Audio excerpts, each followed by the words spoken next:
안녕하세요. 심리 문화를 창조하는 한국 가이던스입니다. 이번 시간에는 여러분이 지난번에 실시하였던 다요인 인성검사에 대한 설명을 드리는 시간을 갖도록 하겠습니다. 검사를 실시하는 것도 중요하지만 검사에 대하여 잘 이해하고 활용하는 것이 더욱 중요하다고 할 수 있습니다. 평소에 여러분들은 자신을 어떤 사람이라고 생각하나요? 자신을 다른 사람에게 소개할 때 어떻게 소개하나요? 자신을 올바로 소개하기 위해서는 자신이 어떤 사람인지 스스로 잘 알고 있어야 합니다. 그런데 여러분은 자신을 확실히 이해하고 있나요? 내가 무엇을 좋아하고 어떨 때 행복해하는지, 나의 장점은 무엇이고 바꾸거나 개선하고 싶은 나의 모습은 무엇인지 알고 있나요? 아마도 가까운 친구와 갈등이 생겼을 때나 가족들에게 불만을 느낄 때 또는 혼자 조용히 있는 시간에 자신과 다른 사람에 대해서 생각해 보았을 겁니다. 청소년기는 생애 발달의 한 단계로 신체적인 발달과 더불어 흔히 말하는 사춘기로 접어드는 시기입니다. 따라서 정체감이 발달되는 시기입니다. 오늘 제가 설명하게 될 이 다요인 인성검사는 여러분의 성격과 자신의 행동 특성들을 과학적이고 통계적인 심리 연구 과정을 통해 객관적인 정보를 줍니다. 따라서 이 검사 결과는 현재 발달 상태로 이해하시면 되고 어떤 특성들이 좋다, 나쁘다로 평가될 수 있는 요소가 아님을 이해하셔야 합니다. 결과에 나타나는 성격별 특징들은 이미 결정된 상태로 보아서는 안 되며 충분히 변화할 수 있는 가능성이 있다는 것을 명심하시기 바랍니다. 그러면 결과표와 화면을 보면서 척도에 대한 자세한 설명을 드리도록 하겠습니다.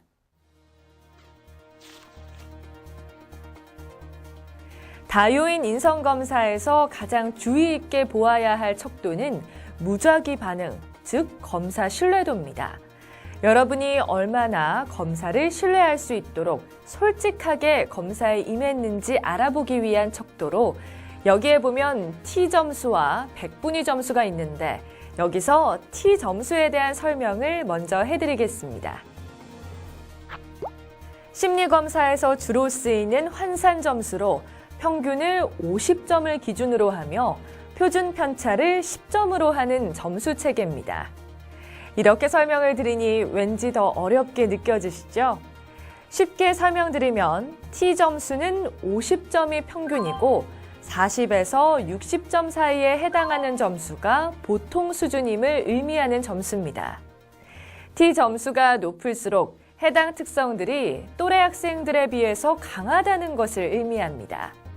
즉, T점수가 70점이라면 또래 학생들에 비해서 상당히 높은 성향을 가지고 있다고 보면 됩니다. 백분위 점수는 전체를 100명으로 보고 100명을 일렬로 세워서 순번을 부여할 때 본인보다 뒤에 있는 학생의 숫자입니다. 즉, A 학생이 백분위 점수가 80이라면 A 학생보다 뒤에 있는 학생이 100명 중에 80명이라는 것입니다. 다시 말해서 A 학생보다 앞에 있는 학생은 100명 중에서 20명 뿐이라는 것이 됩니다. 즉, 백분위 점수도 점수가 높을수록 그 영역에 해당하는 성향이 많다는 것을 의미합니다. 그런데 이 표준화된 심리검사에서 백분위 점수보다 T점수를 쓰는 이유는 백분위 점수는 극단으로 갈수록 점수의 폭이 급격히 커지기 때문입니다. 따라서 가능하다면 T점수로 검사 결과를 파악하시는 것이 좋습니다. 심리검사에서는 주로 T점수를 쓰지만 일반인들에게는 T점수보다 백분위 점수가 친근하게 느껴지기 때문에 T점수와 함께 백분위 점수를 제시하였습니다. T점수 70점은 백분위 점수로 환산하게 되면 100점 중에 약 98점 이상의 굉장히 높은 점수입니다. 그만큼 자신을 솔직하지 않게 응답했다는 것을 알 수 있습니다. 나머지 경우에는 믿을 만한 데이터가 된다고 해석할 수 있습니다. 따라서 여기서 무작위 반응 점수를 보고 이 점수가 70점을 넘지 않았는지 확인합니다. 만일 70을 넘었으면 신뢰도가 낮은 경우, 즉 검사를 할 때 성의 있게 답하지 않은 경우이므로 검사 결과를 해석할 수가 없습니다. 자신의 다른 사람인 양 응답했다거나 문제를 자세히 읽지 않고 대충대충 응답하여 신뢰롭지 못한 결과의 가능성이 많은 경우라 할 수 있습니다. 다음은 1차 요인 척도입니다. 여기에서는 14가지 척도들이 설명되어 있습니다. 그중에 자아 강도, 자책성, 불안성을 제외한 나머지 척도는 지나치게 높거나 낮지 않다면 크게 문제되는 성격 특성이 아닙니다. 단지 행동 특성에 대해 현재 상태를 나타내고 있으며 얼마든지 변화될 가능성이 높습니다. 왜냐하면 성격적인 특성은 정답이란 없는 것이기 때문입니다. 예를 들어 외향적인 성격과 내향적인 성격의 경우를 비교하자면 서로 비교되는 부분이 있긴 하지만 한쪽에 치우친다고 해서 잘못되었다고 할 수 없습니다. 단지 그 해당되는 성격의 특성상 장단점이 있기 때문에 둘 중에 한 성향은 좋고 다른 성향은 나쁘다고 말할 수 없는 거죠. 그리고 알아두셔야 할 점은 여기 나와 있는 척도들은 점수가 높으면 이러한 성향이 강하게 나타나고 있다고 보면 되는데 T점수의 범위에 따라 또래와 비교하여 보통인지 아닌지를 나타내어 줍니다. 따라서 해당되는 특성의 점수가 높으면 그만큼 그 특성이 강하고 점수가 낮다면 그 해당되는 특성이 약하다고 보면 됩니다. 그러면 1차 요인 척도 중 첫 번째 온전성에 대해 알아볼까요? 이 온전성은 쉽게 말하면 외향성과도 관련이 깊은 척도인데요. 높을수록 다정다감하고 사교성이 많으며 사람들을 만나는데 두려움이 없고 자주 어울리기를 좋아합니다. 반대로 온전성이 낮으면 조용하고 말이 적으며 여러 사람을 만나는 것을 좋아하지 않고 몇몇 사람과 깊이 있는 사귐을 갖기를 원합니다. 온전성의 점수가 지나치게 높으면 감정을 잘 통제하지 못할 수 있습니다. 반대로 지나치게 낮으면 사람들을 만나기를 꺼리며 하는 일에 의욕이 없을 수도 있습니다. 이러한 경우에는 사람들과 친근한 관계를 맺도록 노력이 필요합니다. 둘째로 자아 강도입니다. 자아 강도는 자신이 얼마나 정서적으로 안정되고 긍정적인 생각을 가지고 있는지 알아보는 척도입니다. 자아 강도가 높다는 말은 어려운 일이 있어도 쉽게 포기하지 않고 그 일을 해결해 보려고 노력하며 자신감이 넘치며 원만한 대인관계를 형성합니다. 반대로 자아 강도가 낮으면 자신감이 없으며 어떤 일에 쉽게 지치거나 포기하는 성향이 높음을 의미합니다. 자아 강도가 낮은 경우에는 어떤 일을 정하고 성취감을 맛봄으로써 자신감을 키울 수 있습니다. 셋째로 지배성입니다. 지배성이 높은 경우에는 약간 권위적이며 남들이 자기 뜻대로 따르기를 바라며 우월감이 있을 수 있습니다. 반대로 지배성이 낮으면 타인의 의사를 존중하며 순종적이지만 자신의 의견을 잘 드러내지 않는 특성을 보입니다. 지나치게 높게 나올 경우에는 남에게 위협이나 공격적인 모습을 가지고 있지 않은지 또는 행동이 너무 거칠지는 않은지 생각해 보아야 하며 지나치게 낮으면 자신의 생각을 나타내는 훈련이 필요합니다. 넷째로 정열성입니다. 정열성은 말 그대로 얼마나 열정적인가, 적극적으로 어떤 일을 추진해 나가는 성향이 강한가의 정도입니다. 정열성이 높으면 열정적이다 말할 수 있습니다. 점수가 더 높아지면 열광적이다, 더 높아지면 광적이다고 할 수 있습니다. 지나치게 점수가 높을 경우 광적으로 추종할 수 있는 일에 몰두할 수 있습니다. 반대로 정열성이 낮은 경우에는 매사에 적극적이지 못하고 소극적입니다. 지나치게 낮으면 매사에 의욕이 없고 자신감이 없고 무력합니다. 이런 경우에는 에너지를 되찾기 위한 적극적인 자세와 행동이 필요합니다. 다섯째로 도덕성입니다. 도덕성은 얼마나 양심적이고 규칙이나 규범을 얼마나 잘 지키는가 알아보는 척도입니다. 점수가 높으면 양심적이고 규칙이나 규범을 잘 지키며 책임감이 매우 강합니다. 주어지는 일들을 세부적으로 실시하며 성실한 모습을 보입니다. 반대로 점수가 낮으면 편의적이고 자유분방하며 규칙이나 규범들을 잘 지키지 않고 자기 편한 대로 생활하려는 경향이 높습니다. 점수가 지나치게 높으면 강박적인 성향이 강해서 너무 꼼꼼하고 원칙대로만 처리하려고 하다 보니 행동이 느리게 나타나는 경향이 있습니다. 반대로 지나치게 낮으면 너무 방종적으로 행동할 수 있고 규칙을 전혀 지키려 하지 않는지 돌아보아야 합니다. 여섯 번째로 대담성입니다. 대담성은 남성적이고 위험한 상황에서도 적극적이며 모험적입니다. 점수가 높으면 겁이 없다는 말을 많이 듣고 있으며 반대로 낮으면 열등감을 갖거나 비사교적입니다. 겁이 많고 걱정이 많습니다. 지나치게 높으면 혹시 폭력적인지 아닌지 생각해 보아야 합니다. 반대로 지나치게 낮으면 외로움을 느끼거나 신체적으로 힘든 상황에 놓여 있을 가능성이 많습니다. 겁이 많고 걱정이 많아 주변의 도움이나 상담을 통해 용기를 갖는 것이 좋습니다. 다음은 일곱 번째, 예민성입니다. 예민성이 높으면 정서적으로 민감하고 의존적이며 여성적인 성향이 강합니다. 또한 예술적인 측면이 강하고 분위기나 정서에 민감하게 반응합니다. 반대로 낮으면 정서적으로 안정되고 둔감한 편입니다. 지나치게 높으면 너무 감정적이어서 상처를 받기 쉽고 지나치게 낮으면 감정을 억압하고 억눌린 행동을 하지 않는지 생각해 보아야 합니다. 여덟 번째는 공상성입니다. 사고가 얼마나 열려 있는지 그렇지 않은지 알아보기 위한 영역입니다. 점수가 높으면 창의적이며 상상의 세계에 관심이 많습니다. 또한 추리 상상적이고 공상적입니다. 반대로 점수가 낮은 경우 지극히 현실적이고 깊이 생각하지 않고 피상적인 면이 있습니다.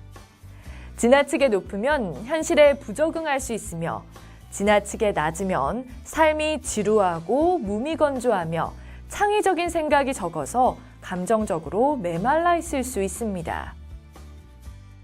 아홉 번째는 실리성입니다. 실리성이 높으면 실용주의적이고 빈틈이 없고 이해타산적입니다. 손해보는 행동을 잘 하지 않습니다.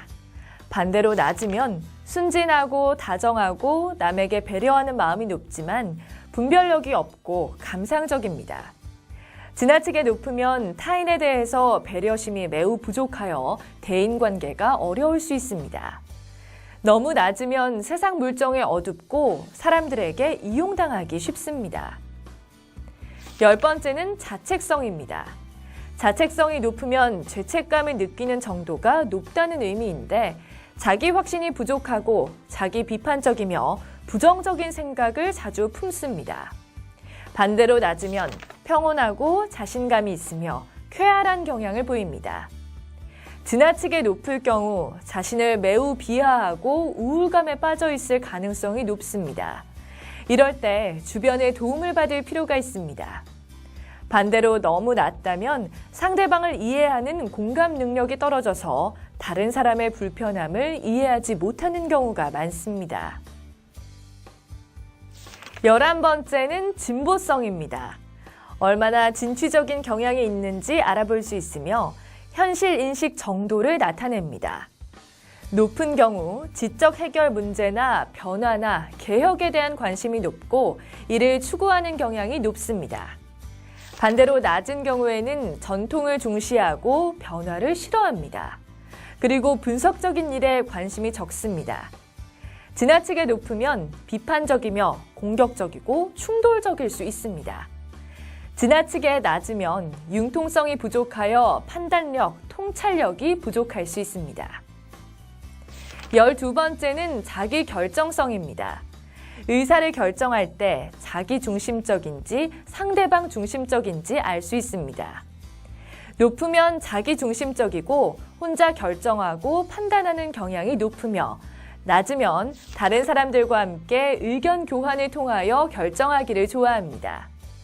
지나치게 높으면 너무 자기 주장이 강하여 상대적으로 고립될 수 있으며 타인과 함께하는 시간이 필요합니다.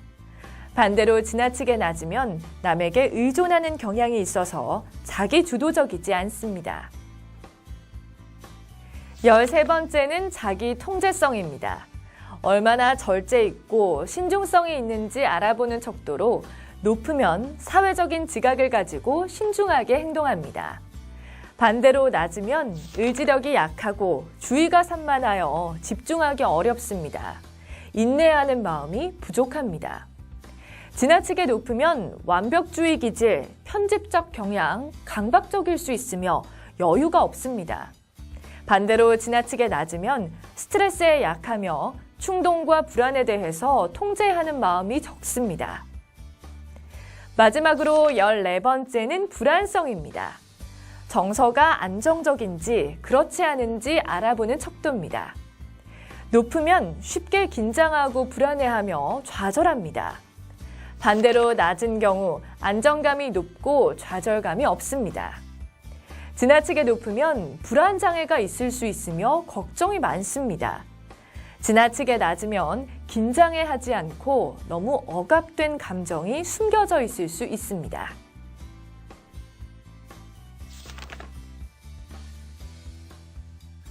지금까지 14가지 척도에 대해 알아보았습니다. 기본적인 척도에 대해 이해하시면 2차 요인 척도는 쉽게 이해할 수 있습니다. 이 척도들은 현실에게 적용 가능한 특징들을 뽑아서 기록한 것입니다.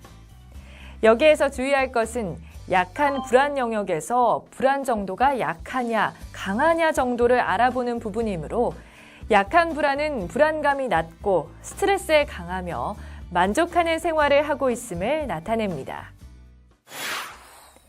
마지막으로 여러분의 결과에서 기본 척도 중에 여러 영역별과 연관된 요인별로 여러분의 어려움이나 특성을 알아볼 수 있습니다.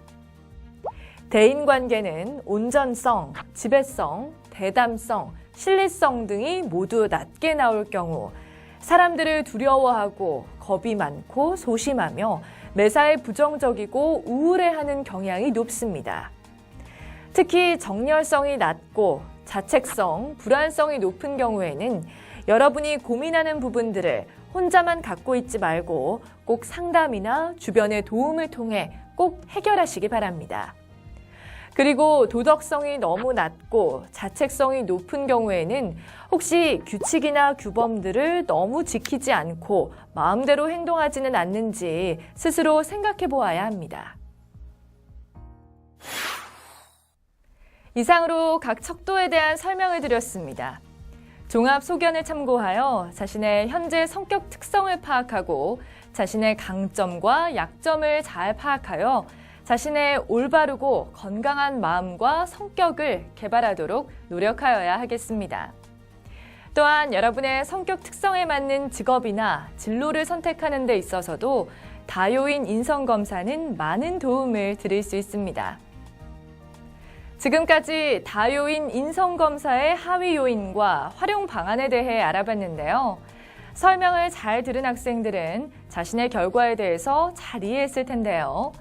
하지만 시간이 지나면 또 기억이 잘 안 난다든지 또는 결과지를 잃어버리면 자신의 결과 내용을 기억하기란 쉽지 않겠죠?